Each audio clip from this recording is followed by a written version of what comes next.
mesti berjamaah, tulislah buku. Udah gitu kita roadshow dari kota ke kota. Bangsa Indonesia kalau mau kencang internetnya pakai wifi, pakai antena wajan. Boleh.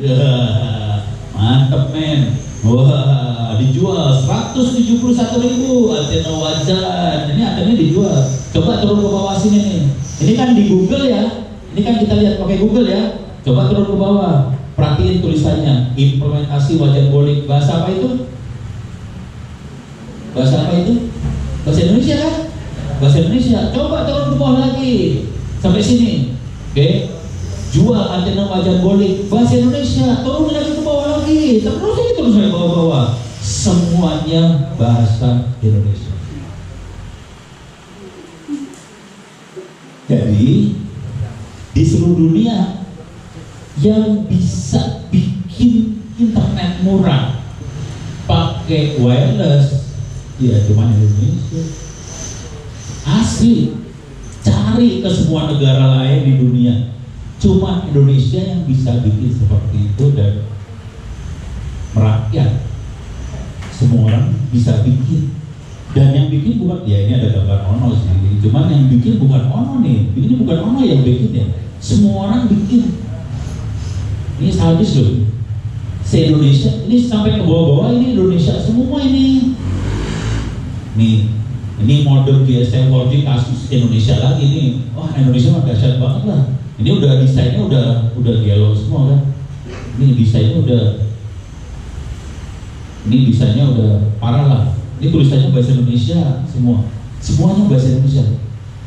Tidak ada negara lain di dunia punya kesanggupan seperti bangsa Indonesia seperti ini. Beres ya?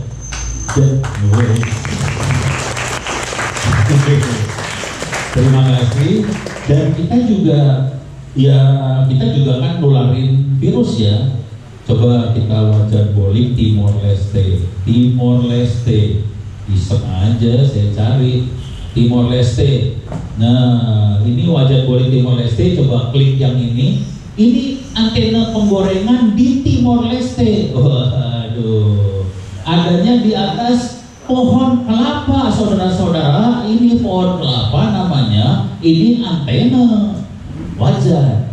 Hasil ilmu dari rakyat Indonesia disebarkan ke Timor Leste karena mereka juga butuh kan. Gimana internetnya murah? Belajarnya dari siapa? Orang Indonesia. Dan khawatir Indonesia lagi. Parah, Indonesia tuh gila. Beres ya? Nah udah gitu, caranya supaya kita bisa internet murah gimana coba? Tadi satu antena wajan ya, supaya jaraknya bisa jauh. Pakai antena wajan bisa kira-kira nggak jaraknya berapa kilometer? Pakai, kalau nggak sebelum antena wajan, pakai handphone yang kita punya. Jarak nyambungnya berapa meter pakai HP ke hotspot berapa meter? Bisa nggak 1 kilometer pakai HP? Nggak bisa. 500 meter? Nggak bisa. 50 meter? Nggak bisa juga ya. Kasihan HP lu ya. Ya 20 meteran lah kira-kira pakai HP. HP dimasukin ke dalam wajan kayak gini, jarak sambungannya berapa? Nggak tahu. 2 kilo. Jadi HP dimasukin ke wajan 2 km. Cuman kan nanti orangnya harus ngomong di depan wajan ya, kasihan. Jadi caranya supaya bisa jarak jauh, taruh USB di wajan. Jadi ini kalau nggak saya kasih lihat desain benernya lah ya. Ini foto aslinya, ini foto yang sekarang. Ini bukan sekarang. Ini ada Ono di Timor Leste. Dan khawatir Ono ngajarin orang Timor Leste gimana caranya buat yang ini masih antena pohon kelapa yang sama, cuman antenanya udah lebih bagus kan, bukan antena wajan. Masih kayak gitu juga sama. Sorry ya, maaf. Nah ini waktu orang-orang Timor Leste pada bikin, jadi ini yang ngasih ilmunya Ono. Ini orang Timor Leste lagi ngelobangin pipa pralon. Ini pipa pralon dilobangin, ini yang ngeri yang ini nih, waktu ngelobangin ini ngeri nih. Ini pakai pisau komando. maklum lah, di sana kan bekas-bekas pejuang semua pakai pisau komando. Saya lihatnya takut, lu jangan bunuh gue ya, gue masih sahabat sama lu. Maklum, Timor Leste waktu itu habis perang sama Indonesia, begitu orang datang lagi gel. Nah, terus dibikin, dilem pakai lem buat palo segala macam, jadilah. Nah ini di dalam, oh ini malah nggak begitu kelihatan, coba ada yang kelihatan nggak? Ini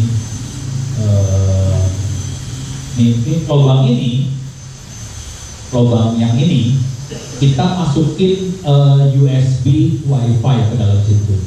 Jadi USB Wi-Fi, jadi tarik kabel USB, masukin komputer, jaraknya 2 km. Jadi dengan cara itu kita bisa nyambungin komputer jarak 2 km dari tempat kita. Beres ya? Nama jaringan seperti itu apa? Ada yang tahu?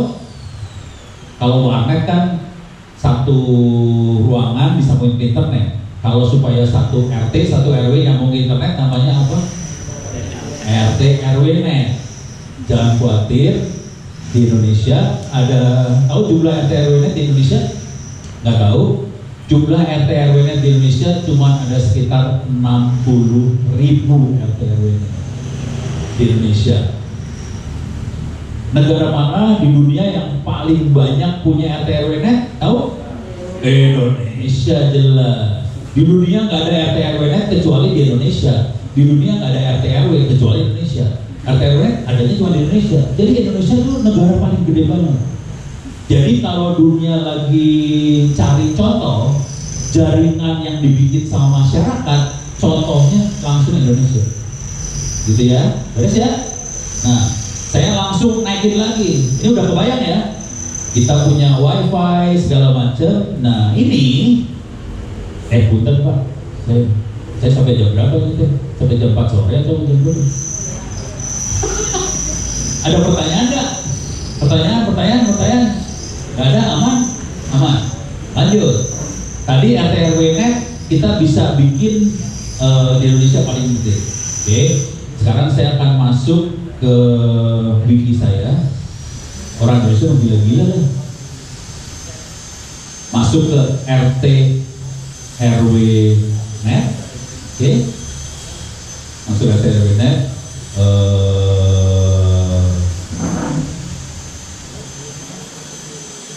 Ini dia RT RW net.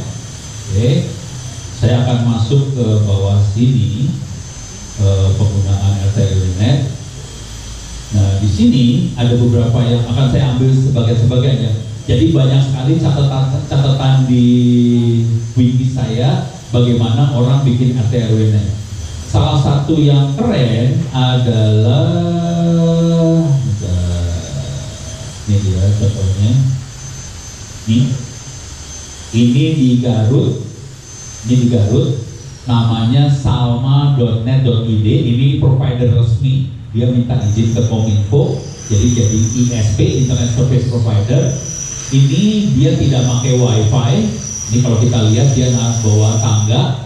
Ini dia naik pohon.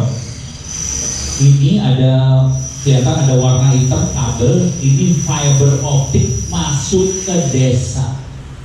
Lokasinya ada di Garut, ada di Tasik. Jadi desa-desa di Garut Tasik ini udah mulai naik kelas lagi. Mereka tidak lagi pakai Wi-Fi, mereka udah mulai narik fiber ke desa-desa. Jadi sekarang hari ini desa-desa di Republik Indonesia udah mulai naik fiber optik. Kalau menterinya bilang kita akan pakai 4G 5G, sebenarnya udah nggak keren sih sebenarnya. Jujur, desa Indonesia sekarang udah mulai fiber optik. Oke, saya kasih lihat lagi. Di sini ini waktu mereka narik fibernya, ini narik fiber. Ini lulusan SMK. Ini anak didiknya Mbak Suro sih. Tahu? Suro Demik. Ya, itu salah satu yang rock juga di Republik Indonesia. Pak Zul tahu Mbak Suro? Belum. Oh tahu Mbak Suro. Kalau belum tahu, kalau nggak saya kasih lihat lah makhluknya seperti apa. Mbah Suro Demik. Ini dia orangnya kayak seniman banget lah orangnya, rambutnya panjang, kacau tuh orang satu. Nah ini orangnya, cuman yang ini hasil anak didiknya dia. Orang yang berdua yang ini, Mbak Suro. Lokasinya tuh ada di Klaten kalau nggak salah, Klaten Jawa Tengah, dan dia buka sekolah supaya anak-anak SMK bisa magang di sekolahnya dia, kemudian diajarin sama dia narik fiber optik segala macam, dan orang-orang hasil karya Mbak Suro ini yang jadi motor-motor ISP yang masuk desa-desa. Ini orangnya orang gila juga. Terus ya, jadi banyaklah orang-orang gila di Republik ini contohnya Mbak Suro. Dan akibat dari sini, ini contoh satu ya, salma.net.id. Saya akan coba lihat lagi contoh yang lain. Ini dia Kasepuhan Cipta Gelar. Ini dalam kasepuhan itu istilah dalam bahasa Sunda.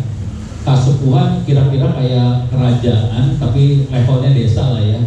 Dan ini lokasinya tidak ada sinyal, tidak ada televisi, nggak ada apa-apa di tengah hutan. Oke. Dan mereka narik ini fiber optik, ini lagi narik fiber, ini kabel fibernya masuk desa yang nggak ada sinyal, nggak ada TV, di tengah hutan ada fiber optik. Sekarang mereka internetnya nyala 24 jam di situ. Fiber desa, oke, narik sendiri, beres ya. Cipta Gelar ini sekarang kayak jadi pemimpin dari desa-desa yang mau masuk ke internet. Jadi banyak desa-desa di Indonesia pengen belajar gimana caranya masuk ke internet, mereka belajar pada orang-orang ini. Pimpinannya namanya Abah Ugi, ada nggak ya? Coba saya cari.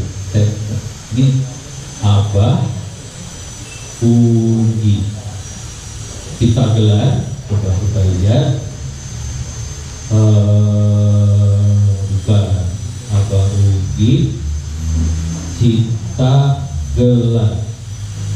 Coba ya, ini dia orangnya.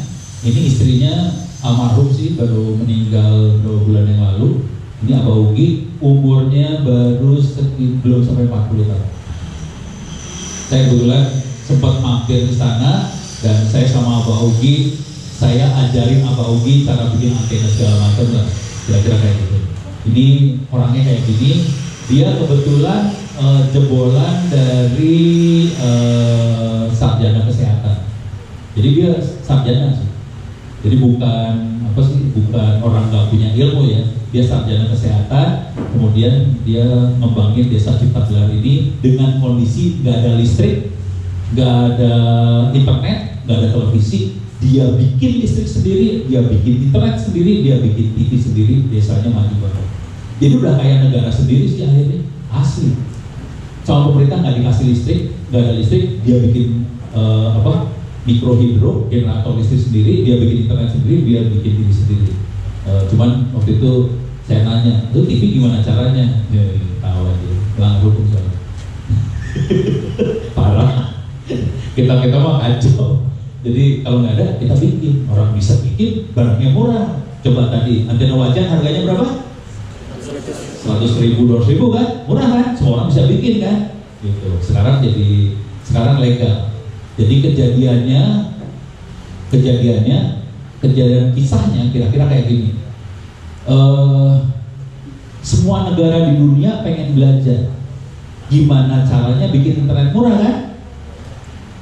Negara di dunia yang paling besar internet murahnya cuma Indonesia. Akhirnya itu tahun sekitar 2003-2004 saya dikasih tiket sama Swiss sama Kanada buat pergi ke Swiss, sama satu lagi pergi ke Tripoli. Tripoli itu negara apa ya lupa ya. Pokoknya di Afrika Utara lah. Buat nerangin, jadi waktu itu ada KTT, konferensi tingkat tinggi, yang datang itu presiden sama menteri. Semua negara di dunia pengen belajar gimana cara bikin internet murah. Yang ngajarin namanya Ono dari Indonesia. Jadi kalau Ono ngajar caranya gampang. Bikin, ya terima kasih buat tepuk.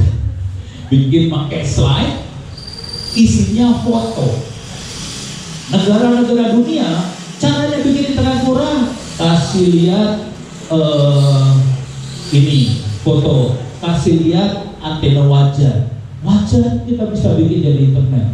Itu kalau kita bikin tulisan kan mereka ini ya, wajan bolik, apaan tuh wajan bolik? Kalau saya kasih gambar kan, lucu ya, lucu. Mereka tertarik.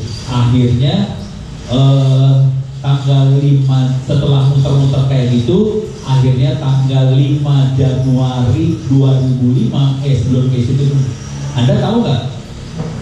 Sebelum sekarang kan pakai wifi hotspot kita 2,4, kita perlu minta izin frekuensinya? Nggak perlu sekarang. Jadi hari ini wifi hotspot kita tidak lagi perlu izin frekuensi. Jadi frekuensi 2,4 sama 5,8 tidak perlu izin frekuensi hari ini. Sebelumnya kita harus izin frekuensi. Sudah tahu berapa uang yang harus dibayar ke pemerintah kalau SMK Negeri 1 Bukit Tinggi pasang wifi? Frekuensinya, izinnya berapa rupiah? Ada yang tahu? Pak Nasmat 10 juta, salah. Pak Zul, izin frekuensinya wifi berapa dulu? Nggak tahu ya. Asal tahu aja, satu hotspot harus bayar ke Kominfo per tahun, per hotspot bayarnya cuma 22 juta rupiah per tahun, satu hotspot. Oke. Kejadiannya kita kan kita pada bikin internet murah pakai wajan segala macam kan. Udah gitu ada konferensi tingkat tinggi yang datang menteri sama presiden. Udah gitu orang nerangin dong caranya supaya internet murah, pakai penggorengan, pakai hotspot segala macam. Akhirnya apa yang terjadi? Presiden, menteri, negara-negara itu pada berterima kasih pada Kominfo-nya Indonesia. Aduh, Kominfo Indonesia, baik sekali kamu pada rakyat Indonesia bisa bikin internet murah, padahal nolong sih. Begitu kan? Akhirnya apa yang terjadi? Tanggal 5 Januari 2005, Bapak Hatta Rajasa waktu itu adalah Menteri Penerangan, tanda tangan keputusan Menteri Wi-Fi bebas. Jadi kita akhirnya bebas. Sekarang Anda nggak perlu bayar apa-apa kan? Ya karena semua negara dunia